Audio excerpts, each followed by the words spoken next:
नमस्कार। आप देख रहे हैं बुलंद आवाज पूजा सिंह के साथ। दोस्तों, हाजिर हूं एक नया वीडियो लेकर।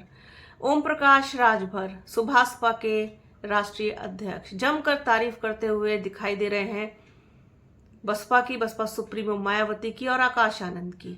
क्या है इसके पीछे की पूरी वजह, वो तो जब समय आएगा तब पता चलेगी। लेकिन ये अचानक से ओम प्रकाश राजभर का जो बसपा और बसपा सुप्रीमो मायावती के प्रति स्नेह है, वो जो जागृत हुआ है, वो बहुत सारे सवाल पैदा करता है। साथ ही साथ जो उसके उन्होंने जो कहा है, जो इंटरव्यू दिया है मीडिया को, उसके अब सियासी मायने भी निकाले जाने लगे। क्या 2027 में ओम प्रकाश राजभर की पार्टी बसपा के साथ एक प्लेटफॉर्म पर आएगी?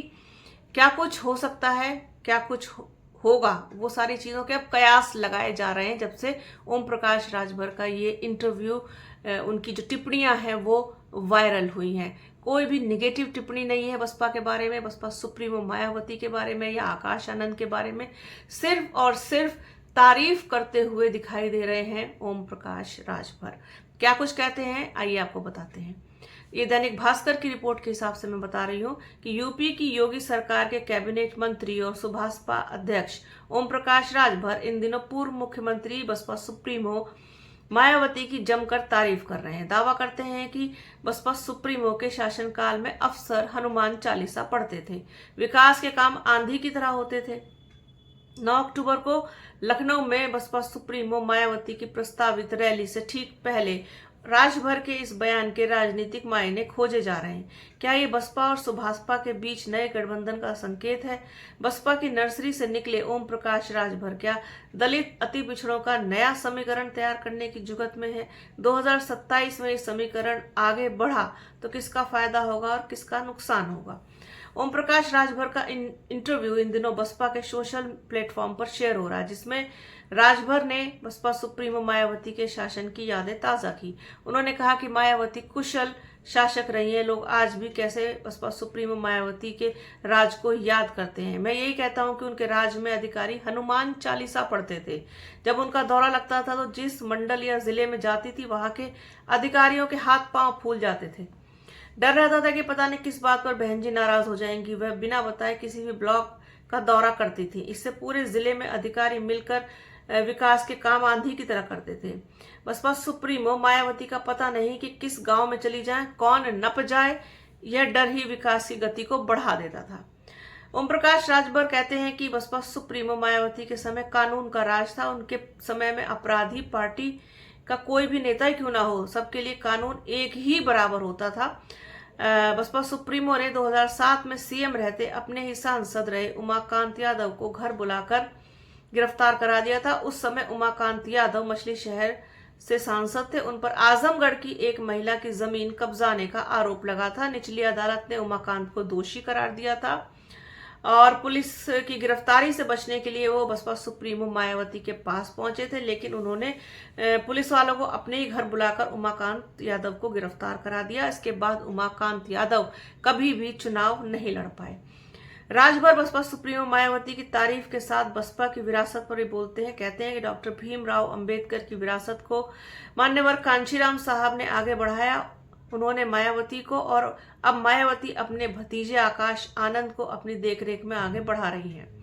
बाबा साहेब अंबेडकर की तरह आकाश आनंद भी लंदन से पढ़े लिखे हैं। बसपा के राष्ट्रीय समन्वय का दायित्व देने से साफ है कि आकाश ही आगे दलित समाज की लेगेसी को लेकर आगे बढ़ेंगे। ओम प्रकाश राजभर ने आजाद समाज पार्टी, ये जो उन्होंने टिप्पणी की है, ये जो बयान दिया है, जिस पर बात की है उन्होंने, ये बहुत दिलचस्प है। उन्होंने चंद्रशेखर और आकाश की तुलना पर कहा कि दोनों में जमीन आसमान का फर्क है। आकाश आनंद आकाश में है जबकि चंद्रशेखर अभी जमीन पर है। उनके सांसद चुने जाने पर कहा कि अंधे के हाथ बटेर लग गई है। अगर वहां कांग्रेस प्रत्याशी का पर्चा खारिज नहीं हुआ होता तो परिणाम कुछ और होता।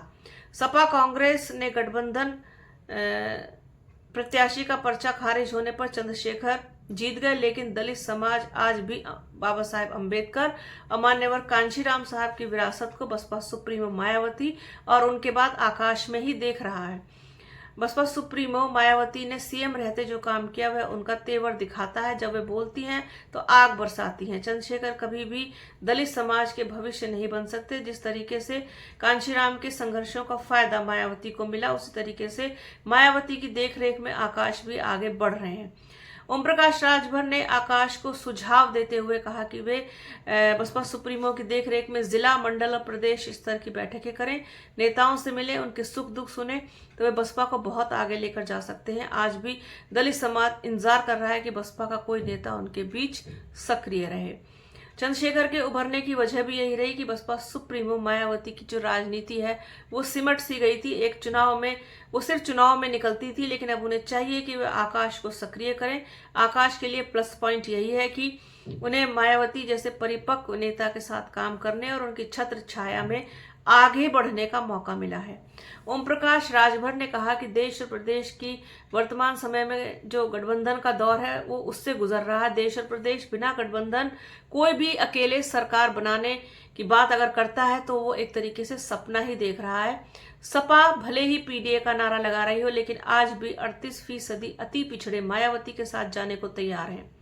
ये अति पिछड़ा समाज कभी भी सपा के साथ सहज नहीं रहा, वह बसपा के साथ ही सहज महसूस करता है। ये बहुत बड़ी बात कही है ओम प्रकाश राजभर ने कि जो गैर दलित समाज है वो सपा के मुकाबले कहीं ना कहीं बसपा के साथ जाने में सहज महसूस करता है। ये एक बड़ी सच्चाई है जिसको नजरअंदाज नहीं किया जा सकता।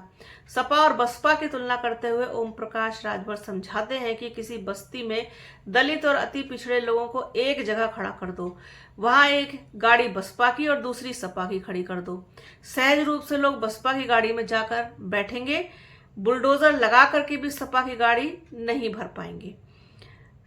ओम प्रकाश राजभर ने कहा कि आज भी 90% दलित समाज जो है मायावती और बसपा के साथ ही है। आप किसी भी अनुसूचित बस्ती में चले जाएं, वहां का 90% वोटर यही बोलेगा कि वे बसपा को वोट करेंगे। चंद्रशेखर की मुखरता की वजह से भले कुछ दलित युवा उनकी ओर मुड़ गए हों, लेकिन आकाश आनंद के सक्रिय होने के बाद वे बसपा से जुड़ जाएंगे।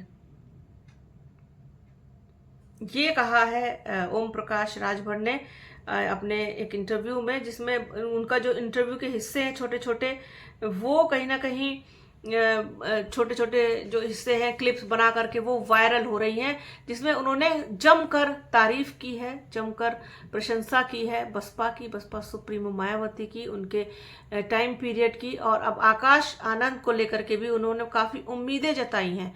और साथ साथ चंद्रशेखर से जो तुलना आकाश आनंद की जाती है उसको भी उन्होंने एकदम साफ कर दिया, कहा कि आकाश आकाश हैं और चंद्रशेखर अभी भी जमीन पर हैं, उन्हें बहुत अभी समय लगेगा, लेकिन आकाश आनंद को साथ मिला है बसपा सुप्रीमो मायावती का और उनके एक्सपीरियंसेस से सीखने का।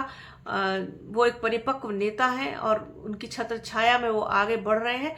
डेफिनेटली आगे चल करके बसपा की लेगेसी को संभालेंगे, उसको आगे लेकर के जाएंगे, इसमें कोई दो राय नहीं है। आज का युवा और जो बसपा का समर्थक है, कार्यकर्ता है, वो कहीं ना कहीं पूरी उम्मीद भरी नज़रों से आकाश आनंद की तरफ देख रहा है, इसमें कोई दो राय नहीं। और यही बात ओम प्रकाश राजभर की ने जो कहा है, यही बात मैं पहले काफ़ी समय से कहती चली आ रही हूँ अपने हर वीडियोज़ में कि युवा आकाश आनंद को बहुत ज़्यादा पसंद करते हैं। उनके सक्रिय होने के बाद बसपा में जो बूस्ट आता है वो तो अभी बहुत फ्री हैंड होकर के आकाश आनंद अभी उस तरीके से नहीं उतरे हैं ज़मीन पर। अगर वो उतर गए, जिस तरीके से उन्होंने कहा है कि वो मीटिंग्स करें नेताओं के साथ बसपा के, और जो बसपा के समर्थक हैं, कार्यकर्ता हैं, उनके सुख दुख में शामिल हो, उन तक पहुँचे, तो बहुत बड़ा चेंज बसपा में आ सकता है और आकाश आनंद पूरी तरीके से बसपा के लीडर हो जाएंगे, बसपा का चेहरा हो जाएंगे, इसमें कोई संदेह नहीं है। तो ओम प्रकाश राजभर का ये बसपा प्रेम, बसपा सुप्रीमो मायावती के प्रति प्रेम, आकाश आनंद की तारीफ, प्रशंसा, चंद्रशेखर को अभी ज़मीन पर ही बता देना, तो ये सारी चीज़ें किस तरफ इशारा कर रही हैं? क्या 2027 में ओम प्रकाश राजभर और बसपा एक साथ एक प्लेटफॉर्म पर नज़र आ सकते हैं? बहुत सारे सवाल हैं जिनका जवाब सिर्फ और सिर्फ भविष्य की गर्त में छिपा है। लेकिन जो कुछ भी हो रहा है बड़ा दिलचस्प है। 9 अक्टूबर की बड़ी रैली की घोषणा ने बसपा को लाइमलाइट में लाके खड़ा कर दिया है, चर्चा में लाके खड़ा कर दिया है, इसमें कोई संदेह नहीं है। तो आज के इस वीडियो में फिलहाल इतना ही।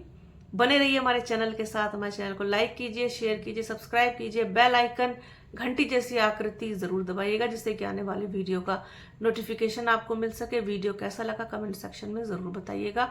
अपना और अपनों का बहुत ख्याल रखिए। जल्द मिलूंगी आपसे एक नए वीडियो में, एक नए मुद्दे के साथ, एक नई चर्चा में। तब तक के लिए जय हिंद।